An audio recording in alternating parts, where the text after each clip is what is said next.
Salut à tous, c'est Wanted Wax, Dimitri ici pour une nouvelle vidéo et aujourd'hui je vous propose de dresser un premier bilan de l'année 2024 côté bande originale. Alors on est au milieu de l'année, c'est le mois de juin et je trouvais intéressant de pouvoir vous partager finalement quels ont été mes coups de cœur en termes de bande originale côté cinéma et côté aussi série télé. J'ai fait un petit top 10 assez sympa et je vous proposerai également, je vous donnerai en fait toutes les informations concernant les sorties potentielles en support physique de ces bandes originales. Voilà, ça vous permettra aussi potentiellement de découvrir ces films, ces séries et du coup de ces bandes originales. Et je vous invite avant de lancer le générique à m'indiquer en commentaire quels ont été vos vrais coups de cœur de l'année. Voilà, 3-4 BO que vous avez adoré en cette année 2024 avant de découvrir mon top 10. Allez, générique.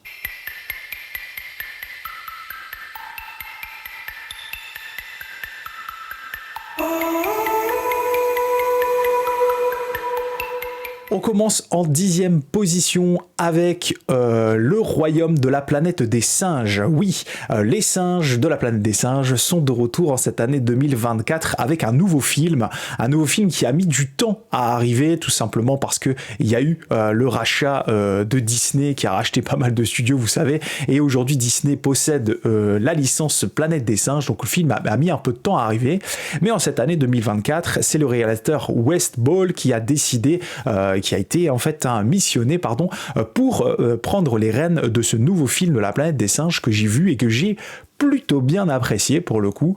Voilà, c'est un film qui est plutôt bien ficelé et qui nous fait encore une fois replonger dans cet univers de la planète des singes qui est quand même assez sympa. Il y a eu pas mal de bons films. Côté bande originale, c'est John Paesano qui avait déjà travaillé avec Wes Ball sur notamment les films Labyrinthe, je sais pas si vous les aviez vus à l'époque, c'était pas terrible, et qui du coup là à la baguette reprend les rênes de la bande originale. Et c'est une mission assez ambitieuse d'ailleurs de la planète des singes. Donc il prend la succession de Michael Giacchino qui avait déjà travaillé sur la planète des singes et surtout de l'héritage qu'avait laissé Jerry Goldsmith qui est à l'origine bien entendu de ces sons si particuliers de la planète des singes. Côté du coup de cette bande originale, c'est plutôt réussi. Je trouve que John Paesano a réussi à faire quelque chose en allant chercher notamment pas mal d'inspiration chez Jerry Goldsmith, donc on appréciera vachement cela pour certains d'entre nous, mais aussi le travail de Giacchino, la continuité, ce qui permet d'avoir quelque chose et d'avoir un score vraiment très solide. Donc du coup au niveau de la sortie potentielle en support physique, ça a été confirmé et ça va sortir et c'est déjà dispo en précommande. Vous pouvez acheter la bande originale de John Paesano sur la planète des singes 2024, on va l'appeler comme ça, sur le site de Made by Mutant, ce nouveau label dont j'ai déjà parlé. Je vais donc vous laisser maintenant un petit extrait, dites-moi en commentaire ce que vous en pensez, vous allez voir l'inspiration de Jerry Goldsmith, elle est quand même vachement importante.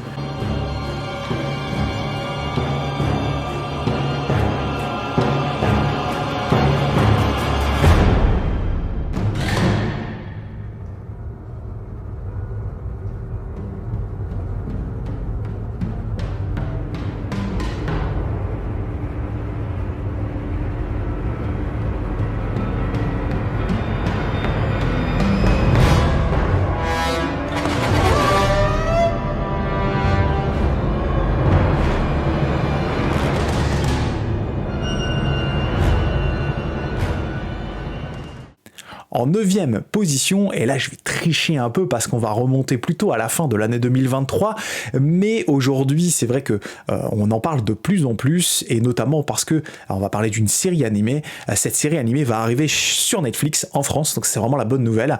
Elle a été développée d'abord du coup sur HBO Max en fin d'année 2023, mais il faut absolument que je vous parle de Scavengers Reign, une série animée vraiment incroyable qui raconte l'histoire d'un groupe de personnes, plusieurs groupes de personnes qui tentent de survivre sur une planète très étrange sur laquelle ils se sont écrasés. Voilà, c'est une série animée vraiment incroyable à découvrir avec pas mal d'inspiration, je trouve, organique, tout ce que faisait très très bien Ghibli. Voilà, je trouve qu'il y a vraiment des choses qui ressemblent. Et côté BO, c'est Nicholas Snyder qui est un compositeur assez nouveau, c'est un gars de Los Angeles, j'ai regardé un petit peu, il fait un peu de classique, etc. Et là, il a été missionné, embauché pour faire le score de Scavenger Reign. et mon Dieu que c'est réussi. Vraiment, moi j'en suis vraiment obsédé. J'ai vu notamment que c'était Milan Records qui en avait les droits, donc j'espère, là j'ai pas d'informations, mais j'espère normalement une sortie en support physique, plus orienté côté vinyle cette fois-ci. Je vais vous laisser un extrait de Scavenger Reign de sa BO, et franchement, allez mater cette série. Moi, je l'ai vue 2 fois pour vous dire, pour vraiment tout comprendre l'univers. C'est assez dingue tout ce qui se passe à l'intérieur de cette série. C'est vraiment très très bien foutu.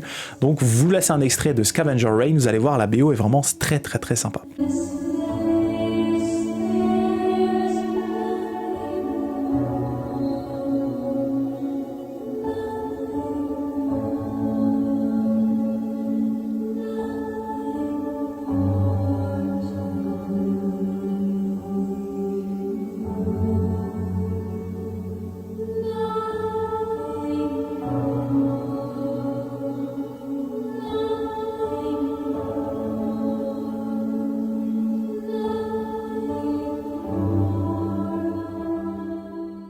En 8e position, et ça va être une année assez prolifique pour ce compositeur, on va parler de Ramin Djawadi, qui pour le coup cette année va faire beaucoup parler de lui, et il a notamment fait parler de lui parce qu'il est à la composition d'une série télé passée sur Netflix, Three Body Problem, donc le problème à 3 corps, une série télé orientée science-fiction, on va dire ça comme ça, même un petit peu par moments des fois assez horrifique je trouve, dans ce qu'elle traite comme sujet. La BO de Ramin Djawadi est vraiment réussi. Alors on voit bien que Ramin Djawadi, il est de l'école Hans Zimmer, donc globalement on sent la patte derrière le gras, les thèmes, etc. Qu'il a l'habitude et qu'il a toujours l'habitude d'utiliser. C'est un petit peu ce qu'on lui reproche à Djawadi sur Westworld, Game of Thrones ou d'autres, de toujours un peu utiliser les mêmes sonorités un peu très zimmeriennes, on va dire ça comme ça. J'ai pas mis dans le top 10 son travail sur Fallout aussi, qui est plutôt intéressant, mais voilà, Three Body Problem, c'est vraiment intéressant. Je trouve que il a vraiment collé au thème de la série, et c'était plutôt réussi, donc je le place numéro 8. Côté support physique, c'est disponible, et moi je l'ai commandé sur la boutique de Geoff, Vinyl Movie World, que je vous invite bien entendu à aller consulter. J'attends ma copie là qui va arriver chez mon point relais, donc je vous ferai une petite présentation bien entendu, mais allez m'écouter ça, c'est vraiment canon. Je vous laisse un petit extrait.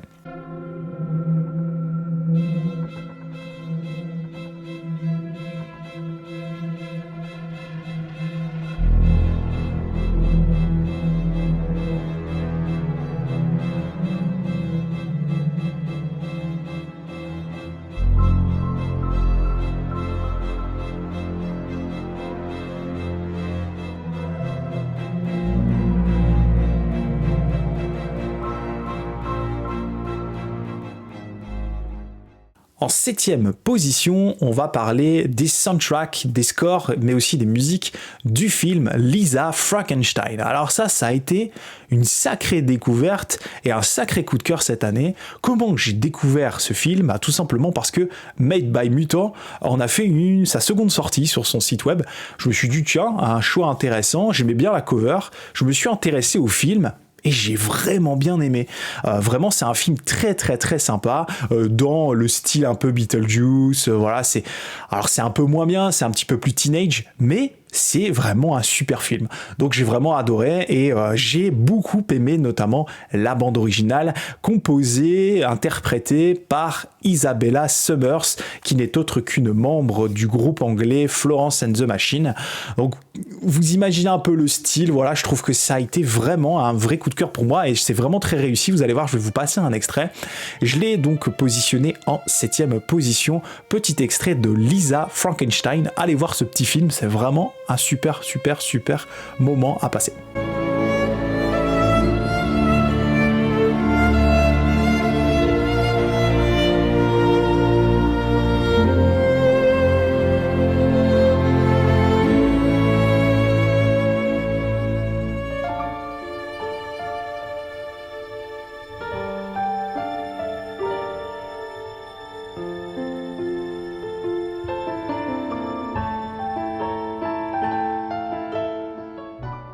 En 6e position, j'en ai déjà parlé lors notamment du top score série télé, dans une vidéo top du top. J'ai positionné la BO de Blake Neely sur Masters of the Air. Bah oui, la collab Tom Hanks-Spielberg, elle fonctionne toujours pour moi. Et Masters of the Air, donc la série diffusée sur le service de streaming d'Apple, elle a fait effet chez moi. J'ai adoré cette mini-série. Vraiment, je trouve que les plans d'aviation, les plans en air, en fait, sont extra.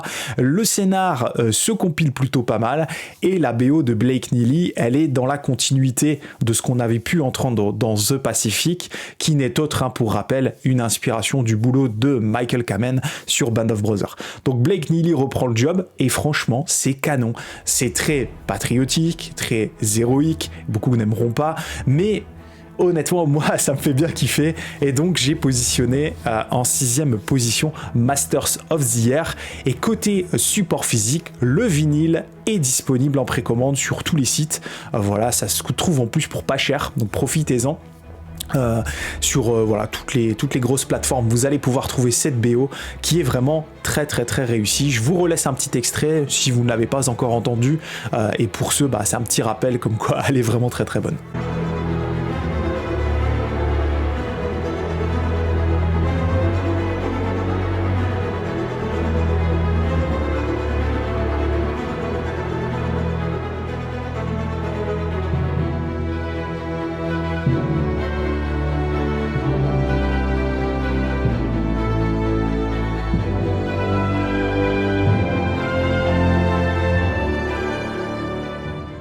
En 5e position, et là je suis content parce que je vais pouvoir vous présenter un vinyle aujourd'hui, oui, parce que la moitié des tops que je vais vous montrer là sont soit en préco, soit pas encore dispo. Et en 5e position, j'ai sélectionné Saltburn. Donc voilà, ça a été pareil en début d'année, un vrai coup de cœur. BO de Anthony Willis. Anthony Willis, déjà qu'on commence vraiment à voir de plus en plus, notamment sur son super boulot sur Megan. Je sais que Laurent, que je salue, vous l'a déjà présenté, donc je vous le remonte rapidement.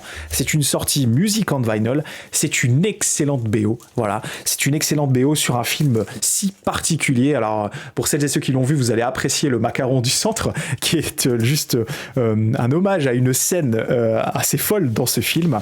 Je vous la montre, cette scène, c'est la scène de la baignoire. Je vous invite vraiment à voir ce film avec Barry Keoghan, un acteur qu'on ne présente plus aujourd'hui, qui est vraiment une référence. Ce film est réalisé par Emerald Fennell, donc une excellente réalisatrice à qui on devait déjà Promising Young Women, mais aussi The Danish Girl, donc vraiment très très bonne réalisatrice qui pour le coup là fait un film particulier mais plutôt bon. Donc vous pouvez bien entendu encore trouver cette BO chez votre disquaire, sur les plateformes que vous connaissez bien. Dépêchez-vous parce que c'est en quantité limitée mais non numérotée, mais on sait que ça peut partir relativement vite parce que c'est dans des tarifs plutôt corrects et qu'après ça peut monter, donc voilà, c'est un peu chiant, mais allez écouter cette magnifique BO. Je vais vous laisser sur le titre, j'adore Felix America, je crois le nom de souvenir, je vais regarder derrière, Félix Amica, pardon, le 3e titre de l'album. Vraiment, j'ai adoré. Donc c'est 5e position, Saltburn, BO de Anthony Willis.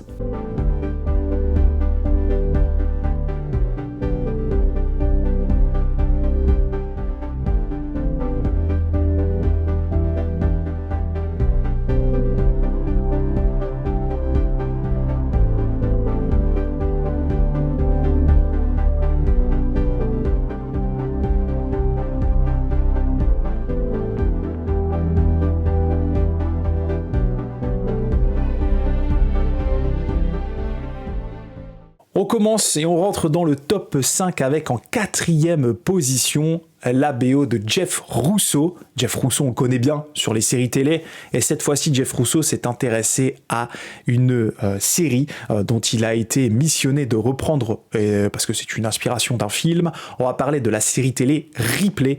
Quelle claque cette série, qui est juste une adaptation un peu plus élargie, plus longue, plus lente du film Le talentueux Mr. Ripley, sorti en 98-99 je crois, un truc comme ça. Voilà, BO de Jeff Russo, série télé extra.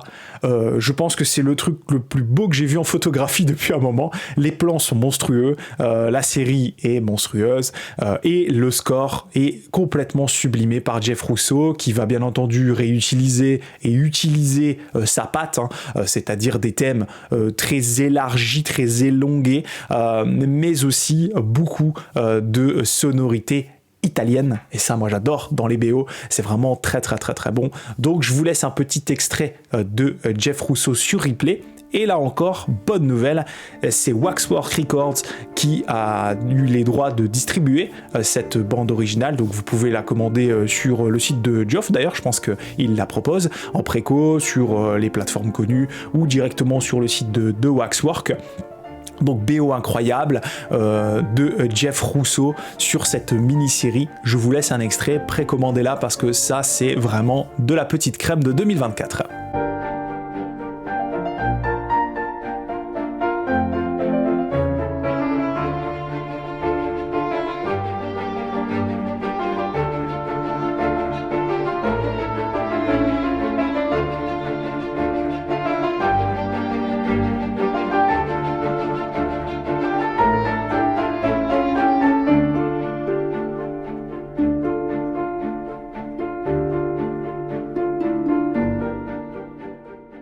Ça y est, on arrive dans le top 3 et là je peux vous dire que ça a été difficile de faire un choix. On n'est qu'au milieu de l'année, mais les 3 prochaines bandes originales que je vais vous proposer sont juste à un niveau vraiment exceptionnel. En 3e position, j'ai choisi le grand retour, le très très grand retour à leur meilleur niveau de Trent Reznor et Atticus Ross sur le film Challengers. Un film qui, je vous l'avoue, quand j'ai vu l'affiche du film, je me suis dit Zendaya et 2 gars, oh là là, ça va être une comédie romantique un peu pourrie. Bah en fait, pas du tout. C'est un film incroyable.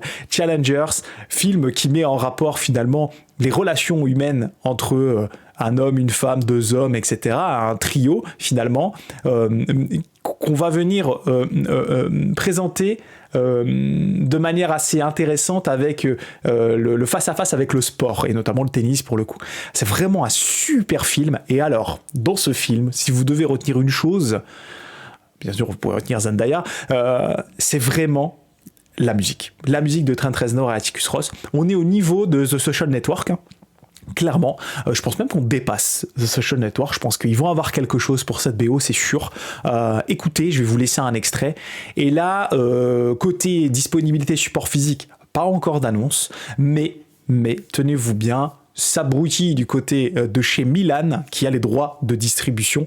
Je pense qu'ils ne pourront pas faire autrement que de la sortir parce que beaucoup de gens réclament cette BO en support physique. Je vous laisse de ce fait un extrait de Challengers, Atticus Ross, Trent Reznor, c'est juste terrible. Vous allez voir, c'est très punchy, mais écoutez, même si vous n'avez pas vu le film, vous allez voir, vous allez prendre plaisir à écouter cette belle bande originale qui se classe numéro 3 dans ce top milieu d'année 2024.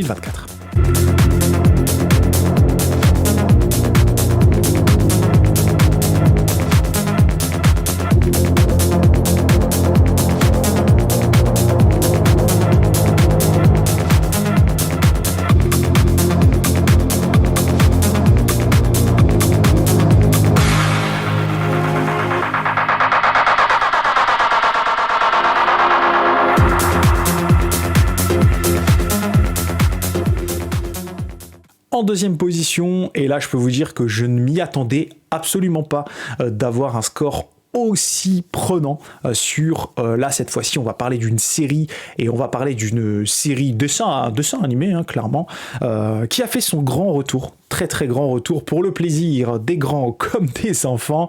On va parler du grand retour de la série X-Men avec X-Men 97. Voilà, moi clairement X-Men, ça fait partie des choses que j'aimais bien regarder quand j'étais plus petit, et le retour de la série, disponible et visible sur Disney+, m'a donné envie finalement de reprendre le sujet en me disant « Ouh là là, attention, une suite, qu'est-ce que ça va donner ?» Bon, scénaristiquement, c'est une claque, c'est très très bon. On retrouve la patte avec bien entendu les avancées technologiques, ce qui fait que c'est plus lisse, c'est plus beau, et c'est pas dérangeant finalement. On garde quand même le côté vintage du truc, c'est ça qui est cool. Mais voilà, quelle claque énorme cette série, qui d'ailleurs aura le droit à une suite, à une seconde saison finalement, X-Men 97, et du côté de la BO, écoutez bien, c'est les Newton Brothers, Newton Brothers qu'on a l'habitude de voir plutôt sur de l'horrifique, plutôt, là qui ont été missionnés pour reprendre et pour faire cette BO d'X-Men. Quand vous regardez la série, vous faites pas forcément attention au départ à la musique derrière, elle est pas si prenante que ça dans X-Men, mais plus vous allez avancer dans les épisodes et plus elle va prendre de la place. Et il est vrai que certains épisodes avec des scènes d'action, la musique des Newton Brothers, quelle claque, c'est énorme messieurs dames, c'est vraiment énorme, et je vous invite à voir la série, à la revoir, voilà vraiment, mais aussi à écouter cette BO. Du côté des sorties physiques, il y a eu un petit teaser qui a été fait de la part de Mutant. Donc généralement quand ils font des espèces d'annonces comme ça, quand ils relaient des bandes originales, quand ils relaient des bandes annonces, des choses comme ça, c'est que vous savez qu'ils travaillent sur le truc. Donc je pense une sortie va arriver chez Mutant, donc X-Men 97 chez Mutant, imaginez le truc. Moi, ça me plaît vachement, j'espère dans ma tête, j'ai l'image d'un coffret, mais je serai bien entendu au rendez-vous pour me la prendre. Je vous laisse de ce fait un extrait de X-Men 97, la BO des Newton Brothers, juste terrible.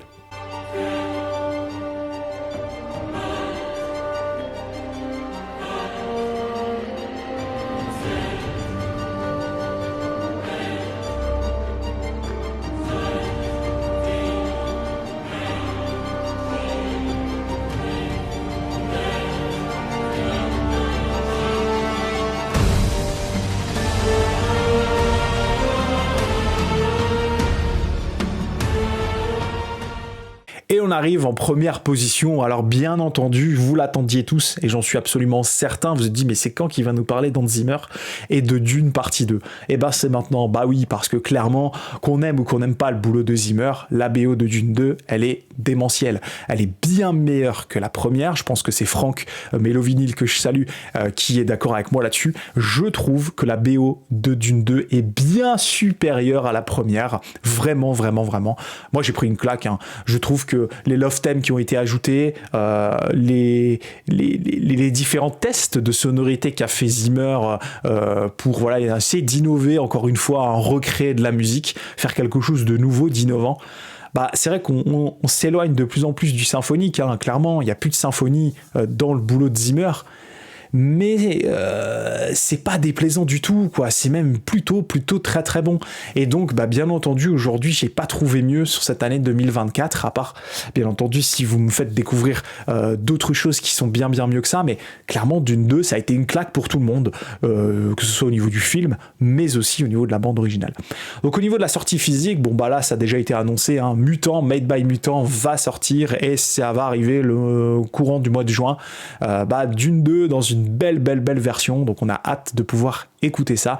Zimmer, encore une fois, qu'on retrouvera, je pense, assez rapidement sur d'autres gros films, parce que voilà, il est encore assez convoité, le gamin. Enfin, le gamin, c'est plus vraiment un gamin aujourd'hui, mais ça l'était pendant un moment, mais là maintenant, c'est quand même celui qui tient toutes les rênes des compositeurs. D'ailleurs, petit aparté, je vous invite à aller regarder les compositeurs affiliés à son studio, vous savez, je crois que c'est Venture, je sais plus quoi le nom là, allez voir les compositeurs qui bossent avec Zimmer, en fait, il y a quasiment tout le monde, donc voilà, c'est un peu le grand Manitou de tout ça. Mais ne serait-ce que, voilà, je vais vous relaisser un extrait de Dune 2 et de sa bande originale, c'est vraiment très bon.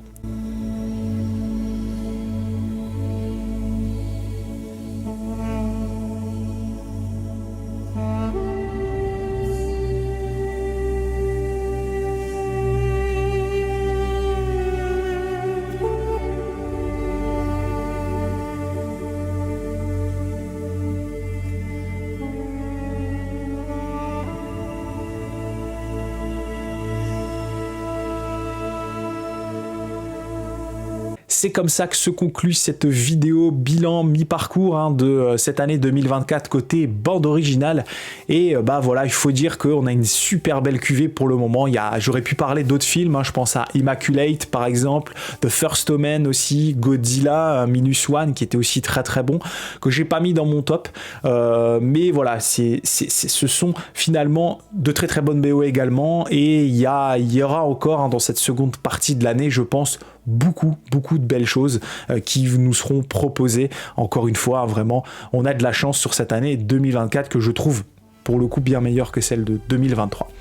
Avant de vous dire au revoir, je vous donne rendez-vous ce vendredi 7 juin à partir de 21h sur la chaîne en live parce que on va reprendre le Soundtrack Talk, mon talk show, on va appeler ça comme ça, consacré à la musique de film. Et pour cette seconde saison, on s'attaque aux compositeurs. Et dans le premier épisode de la seconde saison, jusque-là, tout va bien, vous avez compris. Vendredi 7 juin, on parle de John Williams, le GOAT, le plus grand compositeur de tous les temps. Donc, je vous invite vraiment à venir nous regarder, partager avec nous vos coups de cœur, votre rencontre avec John Williams.